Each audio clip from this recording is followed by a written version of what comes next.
Assalamualaikum warahmatullahi wabarakatuh.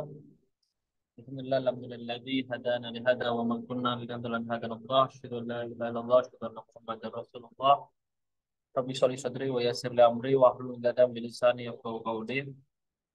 Alhamdulillah pada kesempatan malam hari ini kita bisa bersua kembali di pertemuan ke-11 diskusi yang diselenggarakan oleh Institute of Islamic Economic Studies. Pada pertemuan ke-11 hari ini kita akan berdiskusi bersama tentang usaha mikro dan kecil dari perspektif Islam. Bagaimana Islam melihat dan memandang usaha mikro dan kecil ini. Kita akan sama-sama nanti berdiskusi tentang apa namanya ya usaha mikro dan kecil ini.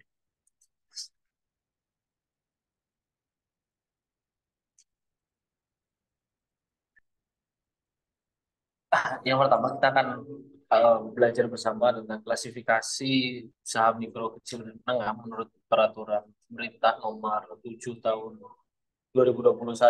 Jadi pemerintah ini mengklasifikasikan menjadi beberapa. Yang pertama ada yang memang berskala mikro dan ada yang berskala kecil dan berskala menengah. Lah yang berskala mikro ini memiliki modal usaha paling banyak itu 1 miliar rupiah. Nah, ini modal 1 miliar rupiah ini tidak termasuk dengan aset ya. Aset maksudnya aset diam nggak ada tanah terus ada aset diam ya. Aset diam itu ya tanah terus tempat usaha tidak termasuk itu 1 miliar rupiah. Lah yang kecil ini berapa? Nah, yang kecil ini juga punya punya range ya. Jadi setidak-tidaknya dia ini memiliki modal usaha 1 miliar rupiah sampai 5 miliar. Nah, yang menengah ini 5 miliar sampai 10 miliar rupiah. Ini range-nya ya. Jadi kalau sudah melebihi range ini, maka bisa dibilang bahwa ini itu sudah apa namanya ya sudah bukan UMKM lagi. UMKM itu usaha mikro, kecil dan menengah. Nah, mikronya tadi itu dari ya berapapun modalnya sampai 1 miliar, yang kecil itu dari 1 sampai 5 miliar rupiah. Yang menengah itu 5 sampai 10 miliar rupiah. Lagi-lagi ini tidak termasuk dengan tanah dan juga bangunan.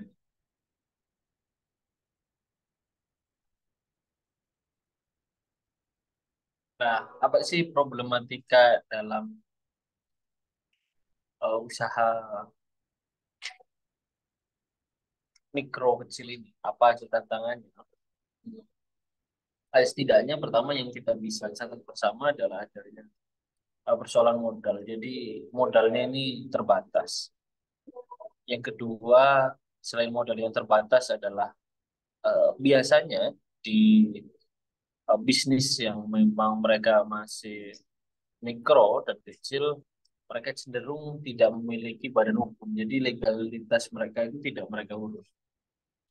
Merek yang mereka miliki juga mereka tidak patenkan. Pada akhirnya nanti ketika usaha ini berkembang, ini akan riskan terjadi sengketa.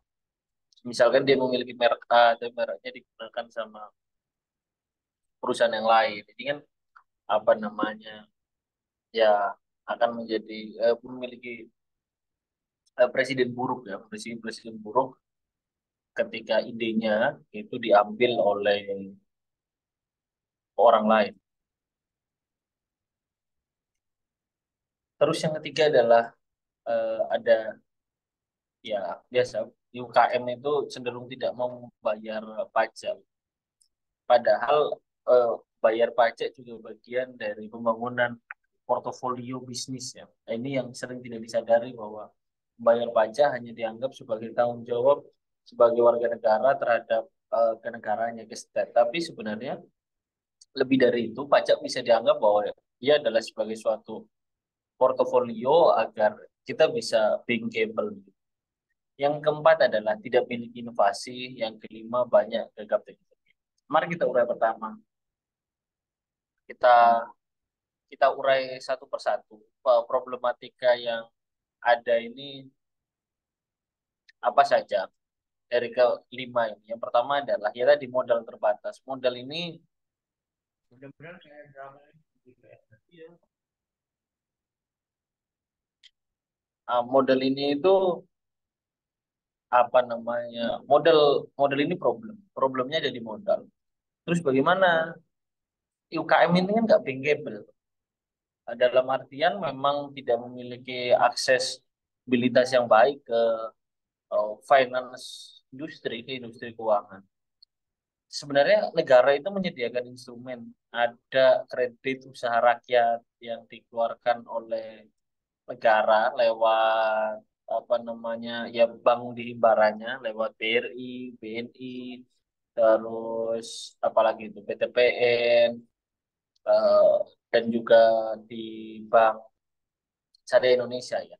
Ya syariahnya di BSI. Ada KUR. KUR ini kan 5 juta, mulai 5 juta kalau tidak salah itu sampai 1 miliar rupiah. Ini aksesibel sebenarnya karena memang tidak memerlukan apa namanya fidusia. Jadi di pembiayaan-pembiayaan yang masih kecil tidak memerlukan fidusia. Ini satu. Yang kedua adalah bisa menggunakan model sirkah, menggunakan model musyarakah. Apa itu model musyarakah? Jadi model sirkah usaha dengan orang-orang lain, orang menyertakan modalnya, kita yang mengelola modal usahanya dari sirkah itu. Yang kedua memang ini apa namanya harus di spending money ya, harus ada uang yang memang diposkan untuk mengurus badan hukum. Karena tadi ketika badan hukum ini terurus, badan hukum ini baik, kita akan kembali ke persoalan pertama tadi masalah bankable, kita akan selesai. Karena apa? Karena kita punya legalitas, kita ini orang akan bekerja sama dengan kita akan lebih memiliki trust bahwa oh oke, ini memang perusahaannya sudah berbadan hukum, sudah punya apa namanya, sudah memiliki kejelasan ya. Jadi kejelasan badan hukum, perusahaan ini punya legal standing yang jelas, orang akan lebih cenderung lebih mau bekerja sama dengan yang memang jelas badan hukumnya daripada yang memang yang nggak jelas badan hukumnya. Terus yang ketiga, rendah apa bayar pajak ini tadi yang sudah saya singgung bahwa lagi-lagi bukan hanya kewajiban kita terhadap state, terhadap government, tapi lebih bagaimana kita bisa mencitrakan bahwa perusahaan kita ini adalah perusahaan yang memang perusahaan rintisan yang taat pajak. Nah, ini kan masalahnya. Kita menganggap bahwa ya bayar pajak ini cuma urusan antara negara dengan rakyat, tapi sebenarnya tidak. Membayar pajak ini juga bagian dari ketaatan prosedural. Yang kalau kita memang taat prosedural, orang-orang pihak ketiga juga akan lebih menerima kita karena oh iya dia saja ke negara saja, dia bayarkan kewajibannya, apalagi ke kami ini sebagai sesama apa namanya orang yang merintis usaha. Terus ini persoalan R&D ya, kurang inovasi. Memang ini sebenarnya tidak hanya di UKM, tapi di perusahaan-perusahaan besar di kita juga riset dan developmentnya buruk sekali. Lagi-lagi perusahaan itu, apalagi industri kecil, mereka itu cenderung tidak mau men-spend money-nya, spend uangnya untuk R&D. Maka sebenarnya Icons ini juga salah satu fungsi hadirnya untuk itu agar bisa ada link and match antara industri dengan para akademisi. Jika memang ongkos R&D itu mahal. Bahkan saya baca artikel tadi pagi itu ada riset salah satu produk saus itu, riset botolnya saja itu tutup botolnya itu membutuhkan waktu 5 tahun. Hanya tutup botol. Terus ini persoalan teknologi, penggunaan teknologi. Termasuk teknologi sederhana, mesin kasir, mesin pencatatan, ini saja sering tidak digunakan. Maka eh, penting kiranya untuk kita juga juga mencatat apa namanya minimal menggunakan teknologi-teknologi yang sederhana.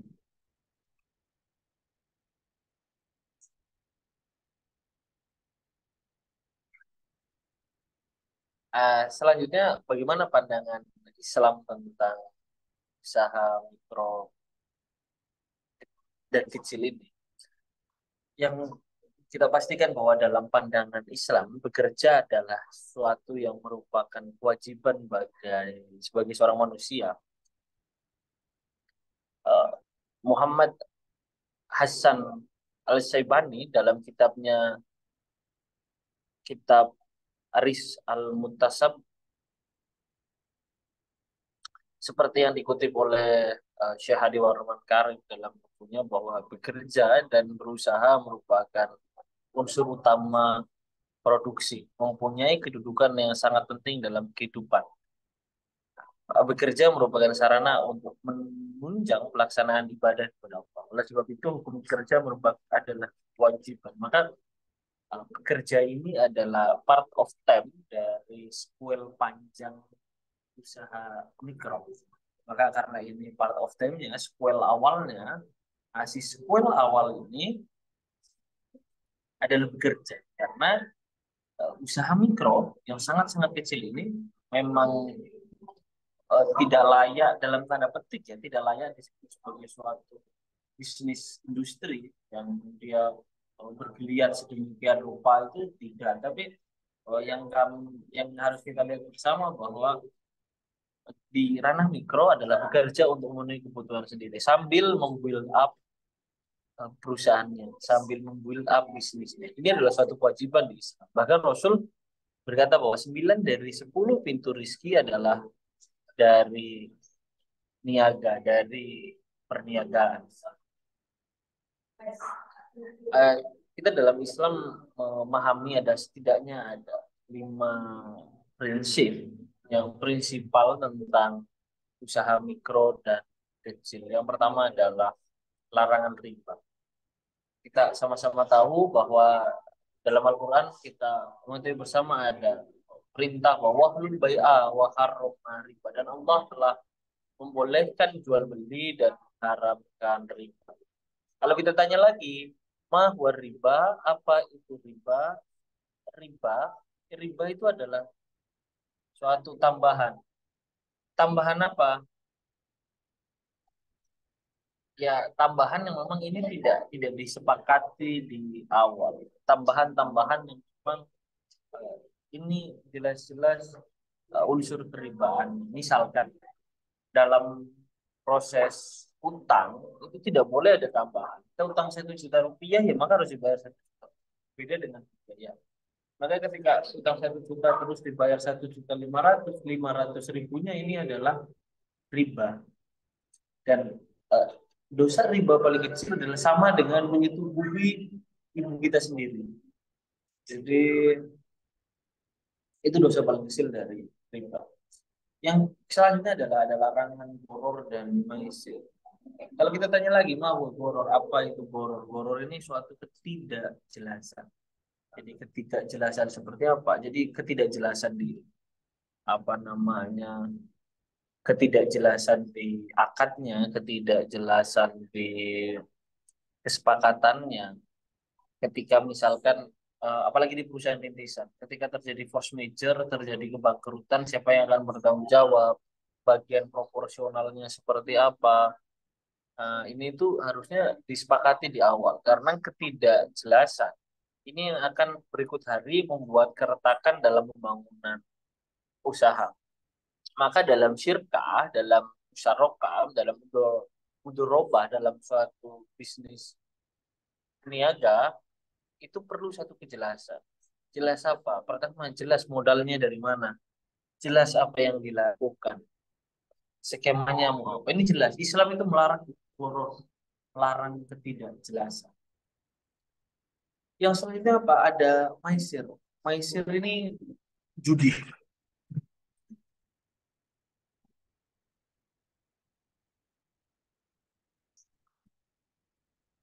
Apa namanya? Maisir itu judi.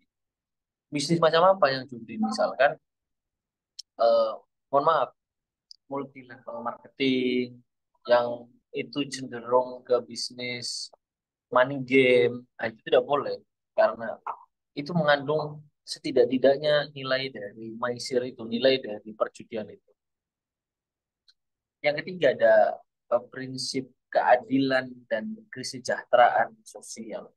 Keadilan, kalau ditanya adil itu apa? Adil itu meletakkan sesuatu pada tempatnya. Adil itu lawannya zolim. Zolim itu menempatkan sesuatu bukan pada tempatnya. Nah, adil ini menempatkan sesuatu pada tempatnya. Nah, selain prinsip adil, ada yang paling penting adalah ini itu memberikan kesejahteraan. Tidak hanya untuk dirinya, tapi juga bagaimana ini bisa melahirkan kesejahteraan ke PAM atau kesejahteraan sosial. Ya, selanjutnya adalah larangan produk yang tidak sesuai dengan prinsip syariah. Ya, prinsip-prinsip syariah kita masuk riba, goror, maisir, tapi jelas barangnya tidak najis, yang dijual itu barangnya diboleh-bolehkan. Pak, saya mau jual beli kucing, boleh nggak? Nggak boleh, itu haram. Jadi jual beli kucing itu nggak boleh, sama kayak jual beli narkoba, itu kan suatu yang dilarang. Terus apa lagi? Akuntabilitas dan tanggung jawab. Bahkan di Al-Quran kita diperintahkan mencatat ketika kita mau membuat suatu perjanjian, kita harus mencatat. Bahkan di surat Al-Qalam itu kan di ayat utamanya nun wal qalami wa ma yasturun, nun dan demi pena dan apa-apa yang dituliskan. Memang ada akuntabilitas, ada sesuatu yang memang harus dituliskan. Selanjutnya ada apa? Ada tanggung jawab. Tanggung jawab sebagai tidak hanya sebagai seorang muslim, tapi sebagai seorang manusia yang berakal budi, sebagai manusia yang berkesadaran, sebagai manusia yang dewasa, maka kita harus bertanggung jawab dengan apa-apa saja yang memang kita lakukan. Terus yang terakhir ini bagaimana kita mengoptimalisasi UMKM syariah. Pertama adalah meningkatkan pemahaman ekonomi syariah, meningkatkan pemahaman ke masyarakat bahwa bisnis dengan prinsip-prinsip Islam itu adalah suatu kewajiban. Tidak hanya itu, tapi ketika kita menjalankan syariat Islam, tidak hanya benar secara aturan agama, tetapi juga ini sesuai dengan prinsip-prinsip humanitarian, prinsip-prinsip kemanusiaan. Di mana ketika berbisnis dengan prinsip Islam, pasti kita akan menjauhi hal-hal yang tidak baik, kita akan menjauhi perbudakan, kita akan menjauhi hal-hal yang tidak elok.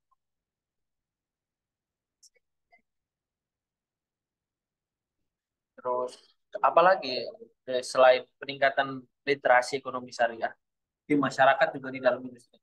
Karena miris ya, saya beberapa waktu yang lalu ada karyawan di salah satu unit usaha syariah di bank daerah. Bank daerah ini punya unit usaha syariah. Saya nggak akan sebut namanya.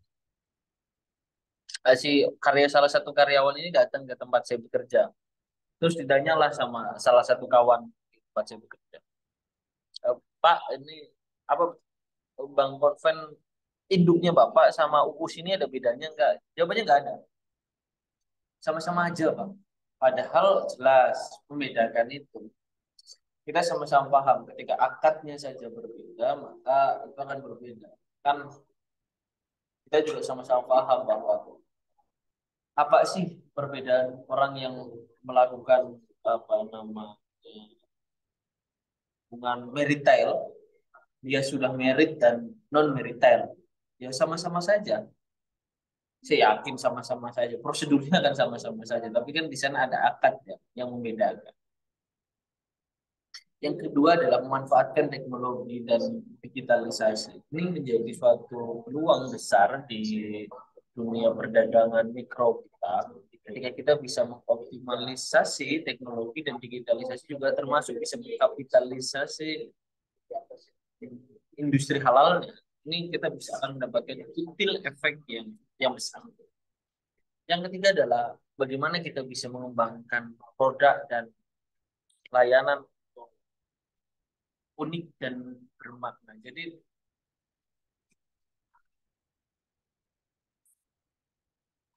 kalau hanya kalau hanya membuat bisnis itu kan kita bisa amati, tiru, modifikasi. Tapi bagaimana membuat bisnis yang sustain, bisnis yang berkelanjutan, maka produk ini harus terus hidup, produk ini harus hidup, dan produk ini harus betul-betul mengalir di sanubari rakyat, di sanubari konsumen.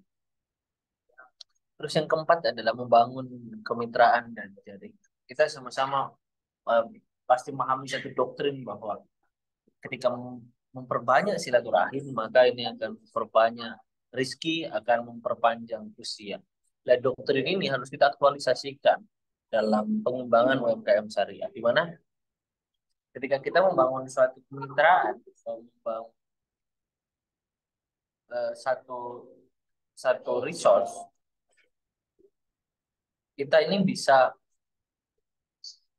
apa namanya perusahaan kita ini bisa berkembang sedemikian. Era hari ini adalah bukan era persaingan terbuka, tapi era hari ini adalah era Pak Rayong, dia ada perubahan konsep katanya tentang Jepang yang rencana. hari ini itu era pertarungan pertarungan modal.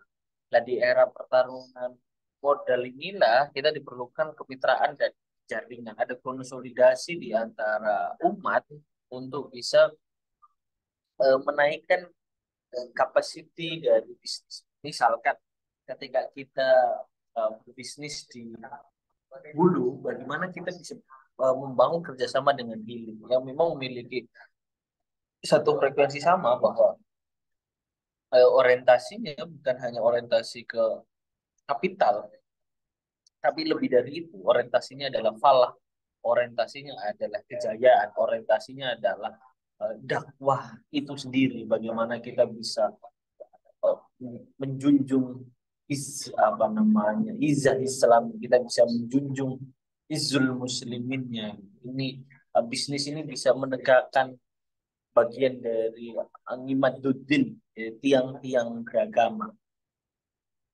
Harus dengan orientasi dan membangun jaringan. Ketika membangun jaringan bisnis, eh, lagi-lagi bahwa ketika kemitraan dan jaringan ini dibangun sesuai kelasnya, kita akan lebih cepat untuk akselerasi nih. Nah, selama ini ada problem besarnya adalah kita ini cenderung insecure, kita ini cenderung tidak percaya diri untuk membangun kemitraan dengan pihak-pihak lain. Padahal dengan kemitraan, dengan jejaring, kita bisa build up lebih lebih cepat dari si UMKM. Terus yang kelima adalah menyusun rencana bisnis yang solid. Jadi rencana bisnis yang ada selama ini itu di UMKM ini tidak ada mereka bikin bisnis ya jalan aja gitu. Padahal seharusnya kita bisa mulai dengan membuat bisnis plan, buat proposal bisnis plan yang bagus, kita rencanakan, kita buat blueprintnya, kita rencanakan bisnis ini mau starting pointnya di mana, target break even pointnya kapan, keuntungannya berapa, dan sebagainya. Ini harus dihitung di rencana bisnisnya. Jadi tidak bisa hanya misalkan kita ya hanya ngawang-ngawang saja. Nah, yang terakhir adalah menggunakan layanan investasi syariah. Nah, layanan investasi syariah ini kan tidak hanya yang manual yang tadi sudah saya sebut, ada syirkah dan lain sebagainya, tapi juga ada apa namanya peer-to-peer lending syariah. Jadi banyak instrumen-instrumen investasi syariah, ada pembiayaan di lembaga keuangan baik perbankan ataupun non perbankan. Ini yang bisa membuat apa namanya membangun si UMKM ini agar bisa naik. Setidak-tidaknya bisa sustain. Pertama adalah bisa sustain. Yang kedua adalah bisa break even point. Jadi selain hidup ini perusahaan harus bisa balik modalnya. Setelah break even point apa? Perusahaan ini harus menghasilkan satu keuntungan. Keuntungan setelah ini apa? Dia bisa naik level sesuai strata yang tadi sudah saya ceritakan di awal. Kalau ini usaha mikro, ya naik level jadi kecil. Dari kecil naik level jadi menengah. Kenapa? Apakah ini sama dengan kapitalisme memupuk modal sebanyak-banyaknya? Tidak. Justru kita dengan semakin besar perusahaan akan semakin besar kebermanfaatan yang diberikan.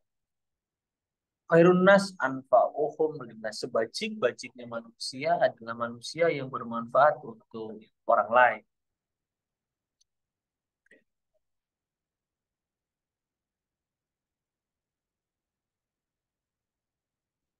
Oke, mungkin itu kawan-kawan. Barangkali ada yang mau ditanyakan, bisa langsung apa resen atau on mic. Saya tahu ini sebagian kawan-kawan sedang menjalankan nuzulul Quran. Jadi kalau versi saya itu sudah hari kemarin. Jadi saya sudah duluan 17 Ramadannya. Jadi ini ada yang baru 17 Ramadan. Jadi nggak apa-apa. Oh teman-teman.